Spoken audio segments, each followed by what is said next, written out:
saya berlangganan IndiHome sudah bisa dibilang lumayan karena dari awal dari Speedy ya sebelum beralih ke IndiHome layanan semakin bagus, semakin meningkat dengan upgrade selalu yang disediakan oleh Telkom.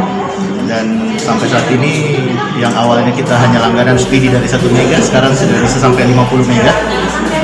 Semoga ke depan Telkom semakin meningkatkan lagi pelayanannya dan tidak kalah dengan provider yang di luar negeri untuk meningkatkan speed lebih tinggi lagi untuk mengcover seluruh Indonesia ini. Semoga ke depannya semakin bagus. Selamat Hari Pelanggan Nasional buat Telkom Indonesia.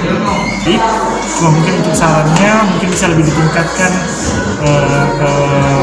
sistem pelayanannya, mungkin bisa dipindah dari 143 atau dari salesnya, karena kemarin infonya untuk ada beberapa paket yang tidak bisa dilayani dari salesnya, harus ke plaza juga. Mungkin lebih ditingkatkan kalau bisa dari via 47 atau dari via sales atau harus ke taksi. Kadang itu kalau saya lapor lewat aplikasi ini. Sukses buat Telkom, semoga pelayanannya bisa lebih baik. Terima kasih.